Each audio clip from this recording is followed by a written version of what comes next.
Alright, you lot, how's it going? I've got a little topic for discussion here. I've had a couple of comments by a chap called Older on the comments of one of the videos, and I think the points he makes are interesting. Not that I agree with necessarily everything he says. He seems like a person that's got experience and knowledge in Nitro.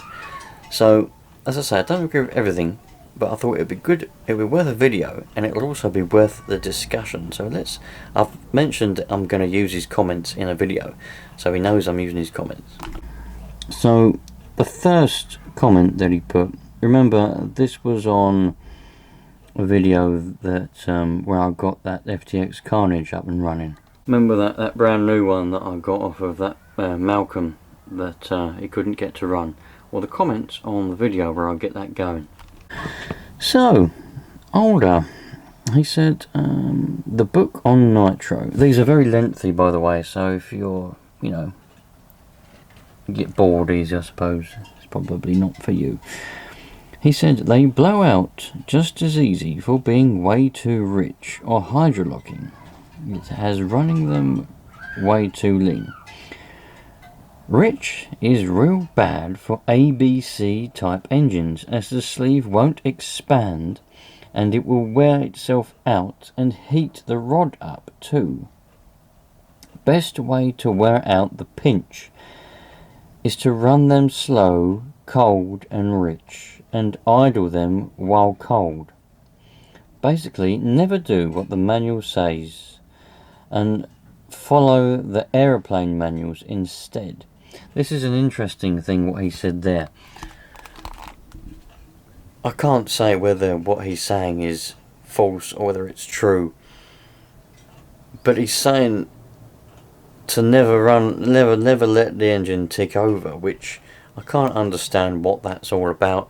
Extensive ticking over isn't good for any engine, but there's not a problem, and running cold isn't a problem.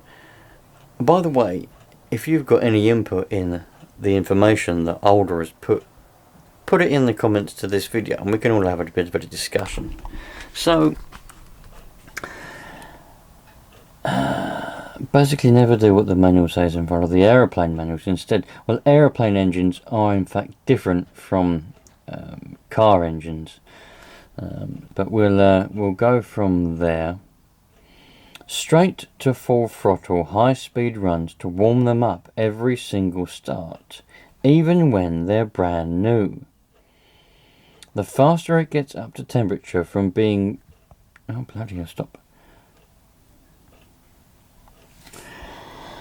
where was we? The faster it gets up to temperature from being tuned slightly rich, the better. If it's too rich, then instantly pull it in and lean it out and do another high-speed pass until it's slightly rich. That's the only proper ABC way. Now, it's extremely bad for any engine to be revved up when it's cold because of the bearings. The bearings need to be warmed up. The piston and sleeve need to be warm before you should do any high revving whatsoever or put any load on any engine. So, I know that aeroplanes, when you start them up, they rev up straight away. In like the full-size engine world, generators and stuff like that, a lot of those modern ones don't have a throttle. They start up and go straight to 1500 RPM because that's where their operating RPM is. They don't have a warm-up period, fair enough. I know aeroplanes, you can tick them over, model aeroplanes that is, but I know a lot of them, they start up and they just go to a high throttle. But aeroplane engines are different from nitro car engines. I have got in the loft somewhere, I did actually go and look for it earlier today, but I can't find it, but I'm sure it's up there. I've got a model aeroplane engine that's diesel. It's not nitro, it's diesel. I wanted to get that to show you lot because that's an aeroplane engine, and I wanted to try and get that in a car just for fun, but I haven't got round to it. It's up there somewhere. I think it's a POR 29. Quite an old engine, but it runs on model diesel. And it's got a little screw where the glow plug would be to adjust the compression. And you adjust the compression for starting and running. quite a fun little engine. I had it started up on a block of wood years ago with a propeller on it, and then I'm pretty sure it's up in the loft. I will find it. Anyway, so I disagree with starting up and revving up straight away to warm them up. They will warm up quick if you rev them, but it's not any good for them. So I disagree with that order. Anyone else has any input, put it in the comments. So far we have disagreed with what Alder says, but I'm not saying it's wrong. I'm just saying I disagree with what he says there. Mimicking what the aeroplane guys have done with the same type of engines for decades. Even the manual says not to idle them or go full half throttle, but straight to full throttle, even when it's brand new. Now, that's an interesting thing, you know. I do disagree with that. I very much disagree with that. I mean, there is a process when you're running in a brand new nitro engine. As I say, there's many different ways you can run in a nitro engine, and everyone has their own little method. One of the methods, which I have done only once ever, is that you richen them up. I think a lot of the buggy racers favour this method, to be honest. I'm not really sure, but I think they do. I learned it from a bloke at a track about 8 or 9 years ago. There was a buggy racing track about half an hour from here, and a bloke there had an engine. I think it was a red something or another. I wasn't really paying much attention. Anyway, he just put it in there, and his running in method was to richen it up, full throttle, and start it up. Now, because it's on full throttle, it goes to rev up, but it doesn't because it's so rich.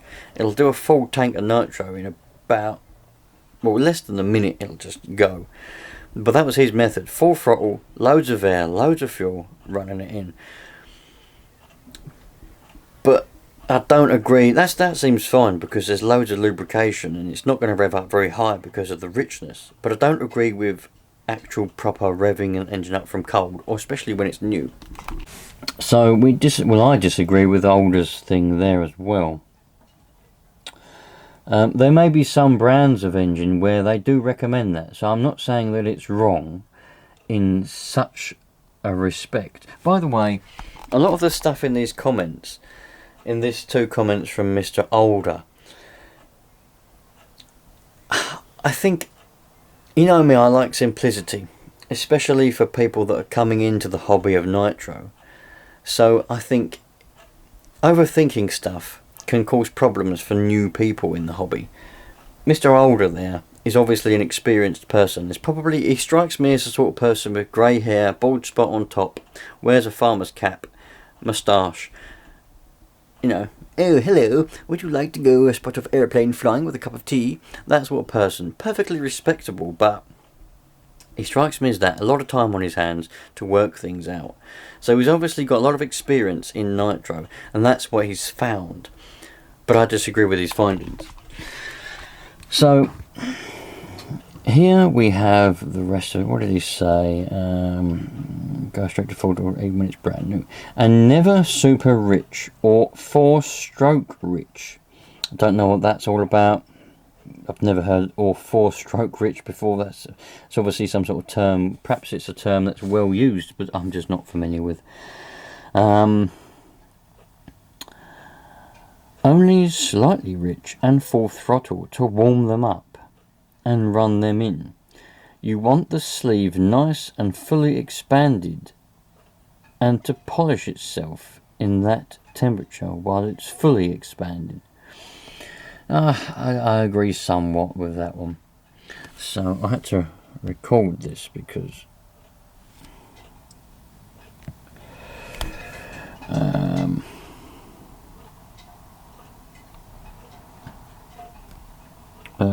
with a car you just get up to full throttle and hold it just for a little bit and let off. Usually one more high speed pass and the engine will be fully warmed up and ready to run. I do that to the engines that are brand spanking new. They get to the proper temperature only by throttling them and running them slightly rich and never tuning with a temp gun. That I do agree with. You don't need a thermometer or a temp gun to tune your engine. You absolutely don't. That is a load of rubbish. You can use a thermometer to monitor the temperature if you want to, but you don't need to. Temperature is irrelevant apart from the engine must be at working temperature. So basically, warm it up. Whether you choose to go with Alder's method, start it up and full blast straight away to warm it up, or whether you go with my method, start it up, let it get some heat in it, and then go for a blast.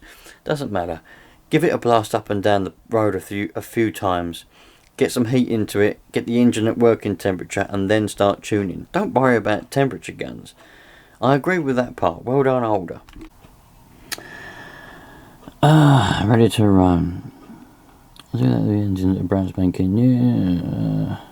Never with a temp gun. Never. Then it will. Never. Right.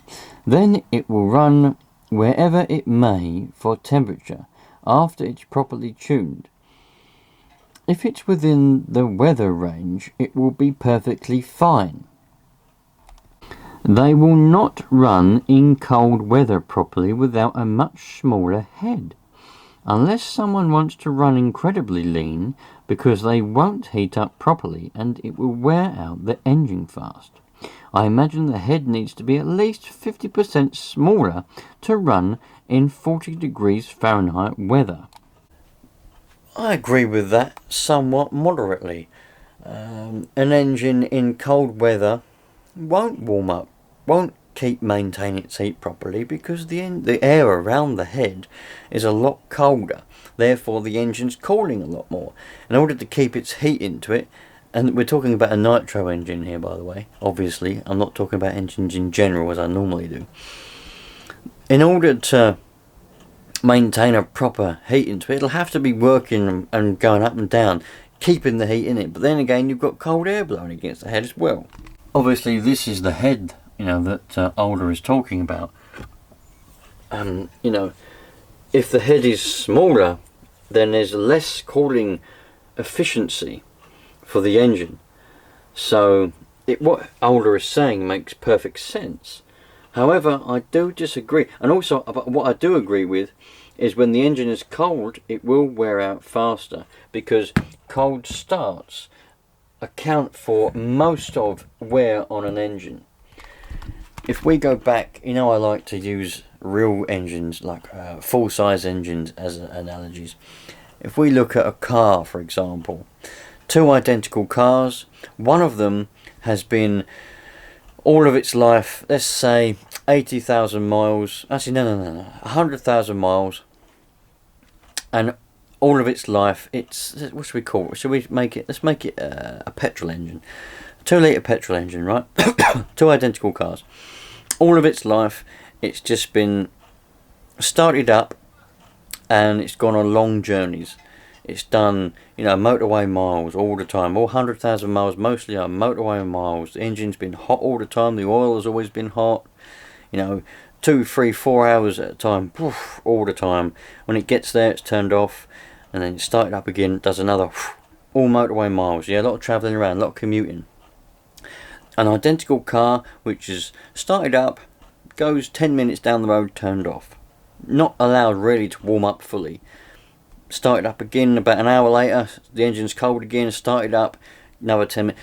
You will find that the car that's, they could be the same age. The first one's done 100,000 miles, but it's 5 years old. The second one is also 5 years old, but it's not done 100,000, it's done 20,000 miles, because it's done shorter journeys less frequently. The one that's done the 100,000 miles will almost, as long as it's been maintained properly, will be a lot better internally in the engine. There'll be a lot less wear because there's been heat in the engine all the time. The other one, it's done less miles because it's been cold started, it's never been allowed to warm up properly, it'll have more wear in it. And I found that over the years from being a mechanic, opening up engines and working on all different types of engines. Mileage like that doesn't matter, and it's the same with nitro. So if the engine is run cooler, it will wear out faster because it's not, all the bearings and the sleeve and the piston, they're not really going up and down, and the clearances are a lot smaller when it's colder. But having said that, you can run these in the winter perfectly fine. There's no reason why you shouldn't run your car in the winter. I mean, for goodness sake, they do racing in the winter. But at normal warm temperatures, there should be no problem with overheating, if it's tuned slightly rich. I know I'm not very good at reading, by the way. I tend to put full stops in places there are no full stops. Just, you don't need to tell me. Heat is good when it's heat by design. That I agree with. Heat from running too lean is real bad. Massive difference between the two heats, and most can't discern the difference between the two. That's why their engines on average last 1 to 2 gallons max. Aeroplane guys go 40 plus gallons on the same identical engine parts. Again, heat. I'm not one that measures the heat of my nitro engines, so I can't say anything about heat on the nitro engines. I don't measure them. 1 to 2 gallons on an engine. If anybody's doing that little of fuel before their engine blows up, there's a big problem, and Older is right. I mean, for example, my new Nova engine, a gallon, I think a US gallon's a bit more literage than a UK gallon, but a UK gallon's about 4.75 litres. Well, I've done about, I think it's about 14 litres so far on that Nova engine, and that's as sweet as a nut. What's 14 litres? 2 gallons. Phew. Is it nearly 3 gallons? Whatever, no good at maths. But if anybody does 5 litres of fuel and their engine wears out, there is a big problem there in running it. Well, there's an issue somewhere. I disagree with that. I've got engines up on this, that one there, this engine here, did 10 years of daily use. God knows how many litres or gallons of nitro went through that. Probably like more than 50 litres, loads went through this engine, and it's still fine. And you got to remember, aeroplane engines are different to car engines anyway. The car guys and car world is doing something very wrong. It's no surprise there is no warranty for car engines. Yes, well, but aeroplane engines have a 2 to 3 year or even 5 year warranty. You can count the instructions for those ABC type engines are correct because they don't want to pay for warranty. Warranty proves there's some kind of confidence in the product and in the method. If car guys mimic the aeroplane method, which is running them hard, and their engine and their car engines would last way longer. That statement there, do you reckon? I mean, I don't know. What do you lot think? I don't know. But I know that aeroplane engines are different to car engines, They're designed to start up and rev up and do all that kind of stuff. Car engines are designed to be in a car, which is started up and ticked over, and then driven around a bit, and then low RPMs and high RPMs. Aeroplane engines are designed to be more or less flat out the whole time they're flying. I mean, I've only ever flown a nitro or diesel model aeroplane. Probably 2.5 times, because the third time it crashed. And I can tell you that it was flat out the whole time. Probably because it was a smaller engine, but it literally was flat out the taking off. Flat out. The bloke who owned the plane was like, nah, just keep it flat out. It was flat out the whole way until I come into land when I let off. And that was it. Flat out. They're designed to be flat out. Nitro car engines ain't. They're different. Slow, cold and rich and slow warm-ups is the death for the ABC type engine. Virtually all the wear is happening while it's warming up. Now that I agree with Older. Older, you're good there. I agree with that. Virtually all the wear is happening while it's warming up. That is, I do agree with. That is true. Limit that by warming it up as fast as possible every start. That is also true. You do want it to warm up as fast as possible, but you don't want to rev it high, because that's where all the wear comes in. High revs on cold bearings, cold piston, cold sleeves. That's where it wears out. Imagine you getting woken up. You're fast asleep. Your muscles are cold. You're fast asleep. Someone comes up and says, "Come on!" And come on, go, go, go, go. You got to jump out of bed and run as fast as you can. Sprint. The chances of you pulling a muscle because they're cold is the same as with a bearing. The chance of spinning, damaging a bearing or damaging the piston and sleeve, it's cold. That's why you do warm-ups before you do exercise. That's why you warm up an engine before you run it. Some of you could argue that you heat the engine up with a heat gun or an engine heater to get heat in it before you start it. It's already warm, you can run it full blast. That I agree. If you've used a heat gun or an engine heater to get heat in the block before you start your engine, then you've already done the warming up process before you started it, so you can start it and go full blast. That I agree with. Just like they do with the aeroplanes, going straight to full throttle slightly rich. I have a couple Nitro aeroplanes and they warm up almost instantly when they're tuned properly and go straight to full throttle. Some wear is inevitable as it has to go from cold to warm. Yep, that's true, I agree. But the car instructions teach everyone how to wear out their engines as fast as possible. That's why there's no warranties for car engines. They have... They make a buttload of money on all the worn out engines and parts. Just like they do with the aeroplanes, going straight to full throttle slightly rich. I have a couple Nitro aeroplanes and they warm up almost instantly when they're tuned properly, going straight to full throttle. Somewhere is inevitable, as it has to go from cold to warm. That I agree with. You're going to get wear going from cold to warm. But the car instructions teach everyone how to wear out their engines as fast as possible. That's why there's no warranties for car engines. They make a buttload of money on all the worn out engines and parts. Low oil content is also another big one. I like to run about 14 to 16% oil by volume. That's around double what the average car fuel has, which is about 8% by volume. 9 to 10 being on the high side for car fuels. I don't know, man. I disagree mostly with that. I mean,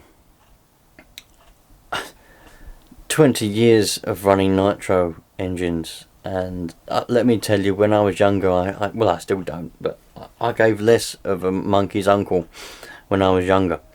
And I still don't now, really. I mean, an engine's an engine to me. If it runs, lovely. I don't bother with after-run oil. I don't bother putting it to bottom dead centre, as a lot of you say you should do. I don't bother with any of that. And I've never had an issue. So far, touch wood. If anybody's blowing up an engine or wearing an engine out within a year, there's a problem. Even if they run it every day. They'll have to be thrashing the hell out of it every day. Even then, it probably won't wear out too much. So, I can't understand how he gets his logic there. Mr. Older, please come and comment again and explain how you get your logic. Because I've not encountered any of it so far. Tons of power with that much oil and it'll run fine all day long, tank after tank. It'll run with no problems or overheating. But the problem is someone is trying to tune to a low 200 temperature and then they blame the fuel for running like crap. When in actual reality, the truth, they are running filthy rich and that's why it's running like crap. The engine wants to run at around 250 to 280 and they won't allow it. Then they are afraid to lean it out because of the dammable temp gun. I think I agree somewhat to that. I agree somewhat to that. I mean, when I'm looking at an engine to see its health, or the tune of it. Mainly it's health. I call health the tune as well, you know. So the way it's running, is it running healthily? If it's running healthily, then it's tuned okay. I look at smoke. Mr. Smoke Trail consistent. Is it a good smoke trail? Do I care how much smoke? No, as long as there is some. The sound of the engine. Does it sound healthy? Does it tick over nicely? Does it rev nicely? Does it accelerate nicely? Does it cough and splutter? Does it appear to get to full RPMs nicely? If the answers are all yes, happy days. That's it. I don't care about temperature. Is it running alright? Yes, happy days. Do I care anymore? No, I don't. Because it's running alright. That's all you want. Is your engine to run fine. So, you know, that's why the temperature guns, they should be, everyone should just bin their temperature guns, because who cares? They get a nice running engine, but they look at the temperature, oh, it's too hot, oh, it's too cold. And then they mess around with the tune some more, and then it messes it up, and they go, oh, it won't run right. Well, bin the temperature gun, and listen to it, feel it. Is it running alright? You know? I agree with Older there, somewhat. And then they blame the fuel and say it's because there's too much oil. Do they? Well, I don't know. I've never heard anybody say there's too much oil before. The more oil, the better. There's not a single engine I couldn't tune with 20% oil by volume. That's no typo. That is 20%. Out of 100 cc's, 20 cc is oil. I don't run that much for myself, but I have never been able to not tune it without that much oil. Oh, sorry, not been able to tune it out with that much oil. It's a bit much at 20%. I don't know. Just trying to see how much oil, or what the actual content is in this OptiFuel, but it doesn't appear to say. Obviously it's 25%, but it doesn't actually give the actual proper percentages of everything else. Even this 30%, which I run on the odd occasion, doesn't appear to say so, but yeah. Used by the general public is restricted. Yeah, so, oh, by the way, US gallon 3.7 litre, Imperial gallon, which is a UK gallon, 4.5 litres. This is a 5 litre can. Yeah, so they're the two fuels that I've been using on the occasions. I can't see. I was hoping it'd break down the percentages of nitro, oil, whether it's castor oil, I don't know. But so I could show you lot, but it doesn't actually say, so I've got no proof. Even this Model Technics fuel don't say. Oh man, I wanted to show you lot proof. Hello, what we got here? Look. Caps, bugs, trucks. Percentage of oil. 2 castor. 7 lowest. What does it say? Low visc. 2 regtech. High torque glow fuel. Is that 2% castor oil? I don't really know. I don't know. I told you these comments were long, didn't I? This is just the first one. But so far, how are we going? I hope you lot are thinking about this, because the whole reason I'm doing this is so we can get some sort of thought, just for fun, basically. I see the comments and I thought, these are interesting. This is what Alder's saying is interesting, and I wonder how many of you people will agree with what Alder is saying, compared to your normal methods, or my methods. Almost everything is backwards with the car world. The super low oil fuel allows it to run a little better at a lower temperature. There's more methanol compared to oil ratio on a low oil fuel, which helps cool the engine a little. Exactly what you don't need or want. So they're more able to tune it to a low temperature and still run somewhat decent. This is even more true with 30% nitro, as you can run filthy rich with that much oil and still make pretty good power. You can tune out a 30% nitro fuel while being blind and drunk and still come out with good results, because you don't have to be accurate. Rest assured, the more nitro someone runs, the hotter the engine runs, when tuned identically and properly at slightly rich. But you are able to run filthy rich with 30% nitro, and that helps cool the engine. So there is a myth that higher nitro burns cooler. No, it does not. Being able to tune it richer on 30% over 20 is what makes it run cooler. Once again, another lie. If someone knew how to tune that 30% to slightly rich, they would see their engine temperature spike up without a doubt. It's kind of hard to find the peak power with 30%, but it's really easy to run them filthy rich and still make decent power. With that much nitro, you can basically tune with a temp gun down to the low 200s and still run decent for most engines. Because nitromethane has a filthy low air-fuel ratio, something like 6:1 with straight nitromethane. So the more nitro percentage there is in the fuel, the richer you are able to run and still make pretty decent power. You can't do this with 10% nitro fuel. Your tune actually has to be spot on, and it's narrower window. Because of being much less nitro, you cannot get away with running filthy rich and make good power. Getting near the end now, isn't it? Where were we? Therefore, people will usually see higher temperatures on the lower nitro, of which there's nothing wrong with. See how deceitful all things can be? Someone can make it look like what they say is true because it really does look like it could be, and yet it's not. Oh dear, well, what do you think? Well, that's been some of my experience over the years with nitro engines. They're pretty fun when you know what you're doing, not so much when you don't.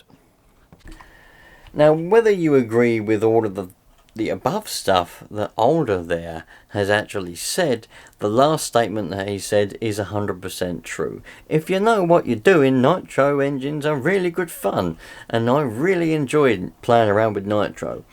If you don't know what you're doing, that's when people get frustrated and then they decide to get annoyed with nitro and then they just give up with nitro altogether. Nitro engines are very easy and very simple to actually use. They're easy to start, they're easy to tune. If you go into overcomplicatedness like Alder is talking about, I'm not saying that his stuff is wrong. I know I said I disagree with quite a bit of it. Just because I disagree with it doesn't mean it's wrong. It just means it's not the way I do things. So what he's saying may well be correct, and his experience is probably good. It doesn't mean that it's wrong or right. It's just his, and probably some of yours. What I'm trying to say is, if you overthink things, things get unnecessarily complicated. So when it comes to nitro, especially nitro engines that are just hobbies, not racing ones, I'm just talking about like an FTX Carnage, you go and buy yourself one of them. You haven't got to worry about temperatures, you haven't got to worry about fuel percentages, you haven't got to worry about anything. Just put some fuel in, choose a fuel, 16%, 20%, 25%, whatever you want to pick. Them engines will run on all of them perfectly fine. I don't care what anyone says. Them engines will run on 25, 20 and 16%, no problem. Yeah, or whatever percentage you can buy where you live. Just buy some nitro fuel, yeah? It'll probably even run on 30%. I mean, I might even prove it one day and put some of the helicopter fuel in one of them carnages, and you'll see how it'll run fine. If you just want to go down the skate park or go down the field, you ain't got to worry about that kind of stuff. Start it up, run it. You ain't even got to tune it if it runs fine and you're happy with how it's running. The key is to be happy with it. So I thought that'd be interesting. Now there is another comment that Alder has put. I don't know whether to put it in this same video or in a different video. I think I'll put it in a different one because this video is probably getting quite long. So if you want to see the other comment that Alder put and have another discussion, see whether you agree or disagree with his experience or his statements, comment, whatever, stick around for the next video and we'll have a little conversation in the comments of that video. Thanks for watching. I'll catch you on the next one. All the best.